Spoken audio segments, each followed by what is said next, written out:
ओम शांति। आज बाबा की 8 तारीख की वाणी। बाबा ने कहा, मीठे बच्चे, श्रीमत पर कल्याणकारी बनना है, सबको सुख का रास्ता बताना है। प्रश्न, किसी भी प्रकार की गफलत होने का मुख्य कारण क्या है? उत्तर, देह अभिमान। देह अभिमान के कारण ही बच्चों से बहुत भूलें होती है। वह सर्विस भी नहीं कर सकते। उनसे ऐसा कर्म होता है जो सब नफरत करते हैं। बाबा कहते, बच्चे आत्म अभिमानी बनो, कोई भी अकर्तव्य नहीं करो, सिरखंड हो, सर्विस के अच्छे अच्छे प्लान बनाओ, मुरली सुनकर धारण करो, इसमें बेपरवाह नहीं बनो। गीत, छोड़ भी दे आकाश सिंहासन। ओम शांति। रूहानी बच्चों प्रति रूहानी बाप की श्रीमत। अभी सब सेंटर्स के बच्चों से बात कर रहे हैं। अब जो तिरुमूर्ति, गोला, झाड़, सीढ़ी, लक्ष्मी नारायण का चित्र और कृष्ण का चित्र, यह 6 चित्र है मुख्य। यह जैसे पूरी प्रदर्शनी है, इनमें सब सार आ जाता है। जैसे नाटक के पर्दे बनाए जाते हैं एडवर्टाइज के लिए, वह कभी बरसात आदि में खराब नहीं होते, ऐसे यह मुख्य चित्र बनानी चाहिए। बच्चों को श्रीमत मिलती है रूहानी सर्विस बढ़ाने लिए। भारतवासी मनुष्यों को कल्याण करने के लिए गाते भी है, कल्याणकारी बेहद का बाप है, तो जरूर कोई अकल्याणकारी भी होगा, जिस कारण बाप को आकर फिर कल्याण करना पड़ता है। रूहानी बच्चे जिनका कल्याण हो रहा है, वह इन बातों को समझ सकते हैं। जैसे हमारा कल्याण हुआ है, तो हम फिर औरों का भी कल्याण करें। जैसे बाप को भी चिंतन चलता है कि कैसे कल्याण करें, युक्तियाँ बता रहे हैं। 6x9 साइज के सीट पर यह चित्र बनाने चाहिए। दिल्ली जैसे शहरों में अक्सर करके बहुत मनुष्य आते हैं, जहां गवर्नमेंट की पॉलिस्टर तरफ बहुत लोग आते हैं, वहाँ ये चित्र रखने चाहिए। बहुतों का कल्याण करने अर्थ बाप मत देते हैं। ऐसे 3 पर बहुत चित्र बना सकते हैं। देही अभिमानीपन बाप की सर्विस में लगना है। बाबा राय देते हैं, यह चित्र हिंदी और अंग्रेजी में बनाने चाहिए। ये 6 चित्र मुख्य जगह पर लग जाए। अगर ऐसा मुख्य स्थान पर लग जाए, तो तुम्हारी पास सैकड़ों समझने के लिए आएंगे। परंतु बच्चों में देह अभिमान होने के कारण बहुत भूलें होती है। ऐसे कोई मत समझे कि मैं पक्का देही अभिमानी हूँ। गलतियाँ तो बहुत होती है, सच नहीं बतलाते, समझाया जाता है। ऐसा कोई कर्तव्य नहीं करो जो कोई खराब नफरत आए। इनमें देह अभिमान है। तुम सदैव युद्ध के मैदान में हो, और जगह तो 10-20 वर्ष तक युद्ध चलती है। तुम्हारी माया से युद्ध अंत तक चलनी है, परंतु है गुप्त, जिसको कोई जान नहीं सकता। गीता में जो महाभारत लड़ाई वह जिस्मानी दिखाई है, परंतु है यह रूहानी। रूहानी युद्ध है पांडव की, वह जिस्मानी युद्ध है जो परमपिता परमात्मा से विपरीत बुद्धि। तुम ब्राह्मण कुलभूषणों की प्रीत बुद्धि, तुमने और संग तोड़ एक बाप के संग जोड़ी है। बहुत बार देह अभिमान आने के कारण भूल जाते हैं, फिर अपना ही पद भ्रष्ट कर लेते हैं। फिर अंत में बहुत पछताना पड़ेगा, कुछ कर नहीं सकेंगे। यह कल्प कल्प की बाजी है। इस समय कोई अकर्तव्य कार्य करते हैं, तो कल्प कल्पांतर के लिए पद भ्रष्ट हो जाता है, बड़ा घाटा पड़ जाता है। बाबा कहते, आगे तुम 100% घाटे में थे, अब आप 100% फायदे में ले जाते हैं।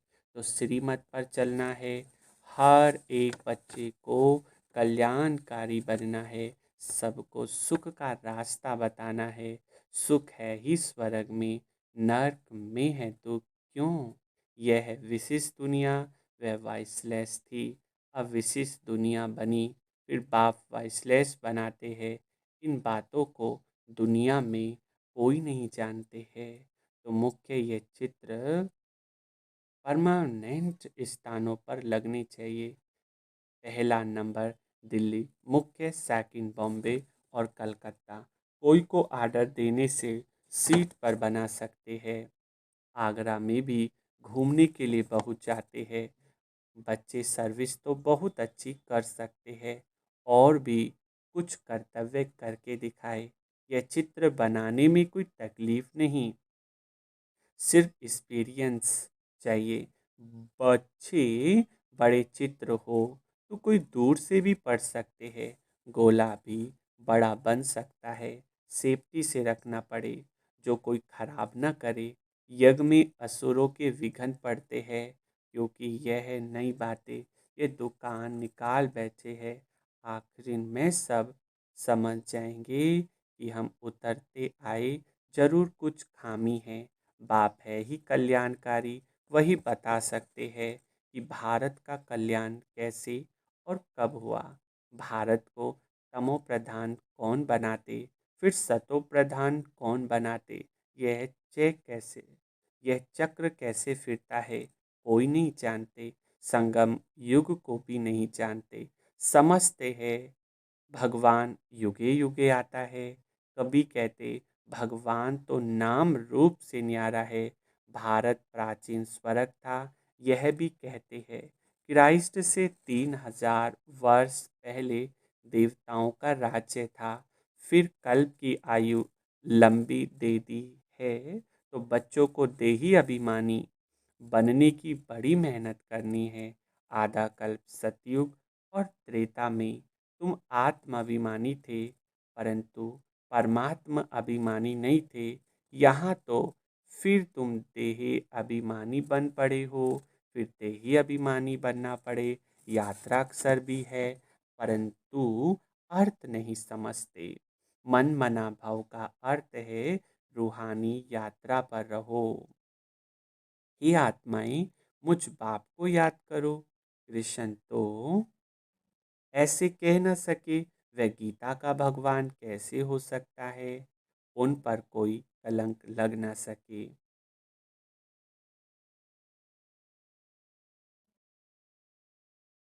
यह भी बाबा ने समझाया है। सीढ़ी जब उतरते हैं तो आधा कल्प कामचिता पर बैठ काले हो जाते हैं।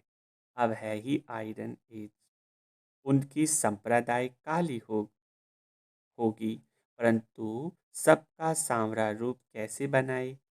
चित्र आदि जो भी बनाए है, सब बेसमझी के।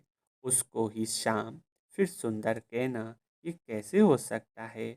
उनको कहा ही जाता अंधश्रद्धा से गुड़ियों की पूजा करने वाले। गुड़ियों का नाम रूप एक्यूपेशन आदि हो नहीं सकता। तुम भी पहले गुड़ियों की पूजा करते थे, अर्थ कुछ भी नहीं समझते थे। तो बाबा ने समझाया है, प्रदर्शनी के चित्र मुख्य बन जाए, कमेटी बने जो प्रदर्शनी पिछाड़ी प्रदर्शनी करती रहे।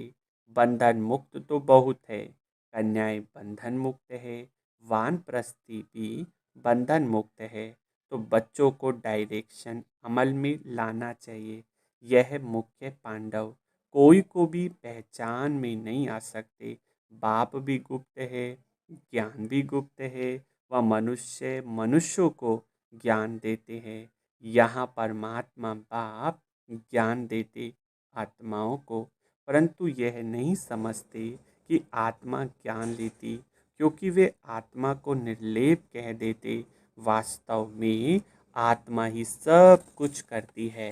पुनर्जन्म आत्मा लेती है, कर्मों के अनुसार। बाप ये सब पॉइंट्स अच्छी रीति बुद्धि में डालते हैं। सब सेंटर्स में नंबरवार देही अभिमानी हैं जो अच्छी रीति समझते और फिर समझाते हैं। देही अभिमानी ना कुछ समझते न समझा सकते।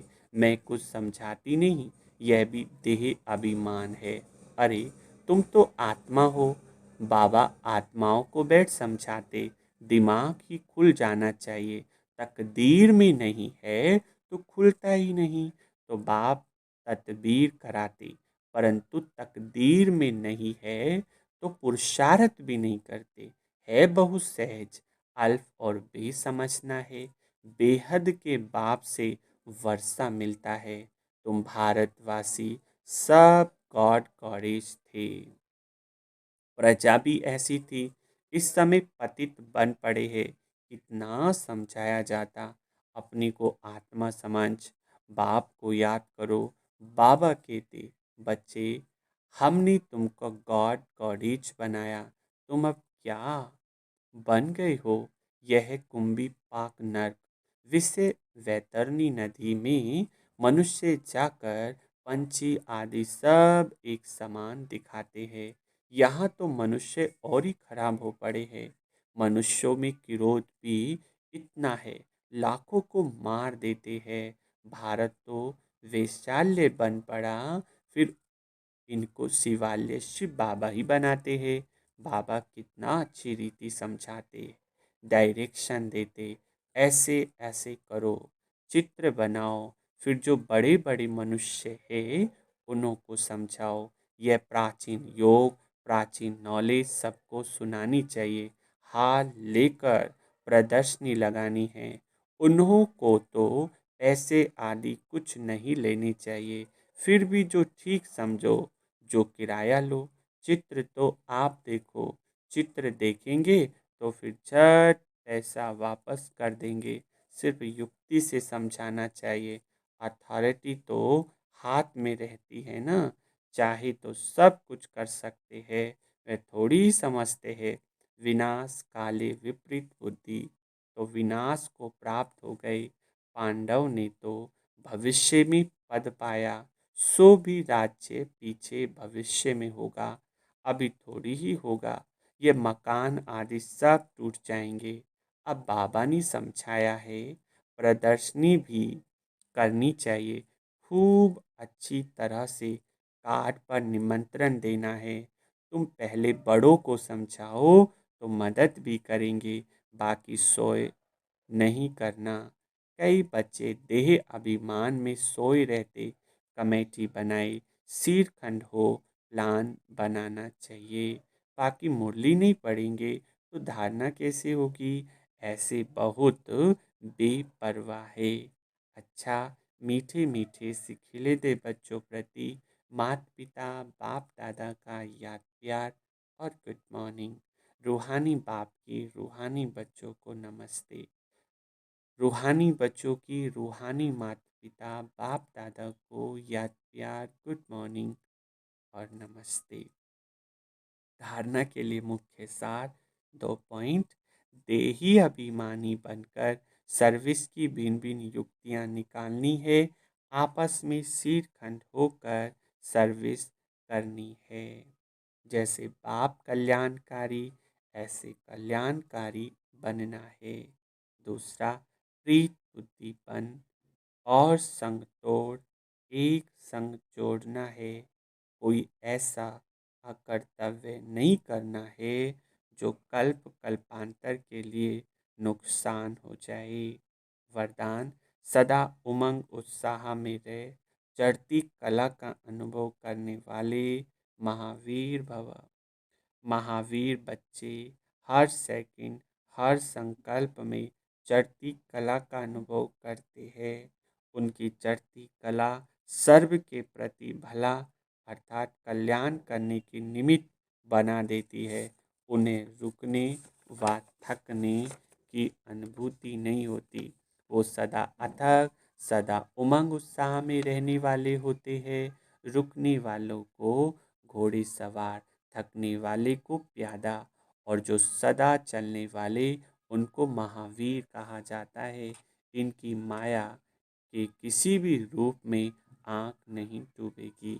स्लोगन: शक्तिशाली वह है जो अपनी साधना द्वारा चाहे शीतल स्वरूप और चाहे ज्वाला रूप धारण कर ले। मातेश्वरी जी के अनमोल महावाक्य: आत्मा कभी परमात्मा का अंश नहीं हो सकती। बहुत मनुष्य ऐसे समझते हैं हम आत्माएं परमात्मा की अंश है। अब अंश तो कहते हैं टूटने को। एक तरफ कहते परमात्मा अनादि और अविनाशी है, तो ऐसे अविनाशी परमात्मा को टुकड़े में कैसे लाते। अब परमात्मा कट कैसे हो सकता है। आत्मा ही अजर अमर है, तो अवश्य आत्मा को पैदा करने वाला अमर ठहरा। ऐसे अमर परमात्मा को टुकड़े में ले आना गोया परमात्मा को भी अविनाशी कह दिया है। लेकिन हम जो जानते हैं कि हम आत्मा परमात्मा की संतान है, तो हम उनके सवज ठहरे, अर्थात बच्चे ठहरे। तो फिर अंश कैसे हो सकते हैं। इसलिए परमात्मा की महावाक्य है कि बच्चे मैं खुद तो ऑलमाइटी हूँ, जागती ज्योत हूँ, मैं दीवा हूँ, मैं कभी बुझता नहीं। और सभी मनुष्य आत्माओं का दीपक जगता भी है तो बुझता भी है। उन सबको जगाने वाला फिर मैं हूँ, क्योंकि लाइट और माइट देने वाला मैं हूँ। बाकी इतना जरूर है, मुझ परमात्मा की लाइट और आत्मा की लाइट दोनों में फर्क अवश्य है। जैसे बल्ब होता है, कोई ज़्यादा पावर वाला, कोई कम पावर वाला होता है, वैसे आत्मा भी कोई ज़्यादा पावर वाली, कोई कम पावर वाली होती है। बाकी परमात्मा की पावर कोई से कम ज़्यादा नहीं होती।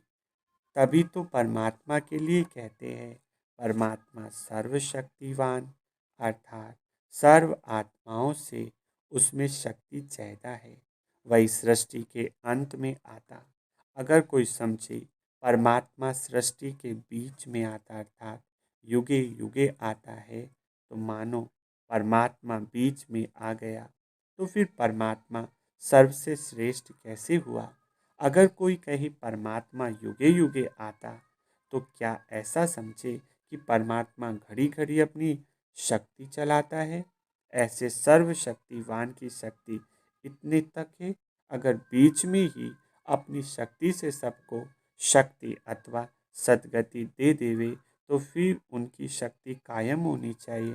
फिर दुर्गति को क्यों प्राप्त करते हो। तो इसे साबित सिद्ध है कि परमात्मा युगे युगे नहीं आता, अर्थात बीच में नहीं आता। वो आता है कल्प के अंत और एक ही बार अपनी शक्ति से सर्व की सद्गति करता है। जब परमात्मा ने इतनी बड़ी सर्विस की, तब उनका यादगार बड़ा शिवलिंग बनाया और इतनी पूजा करते, तो अवश्य परमात्मा सत्य भी है, चैतन्य भी है और आनंद स्वरूप भी है। अच्छा, ओम शांति।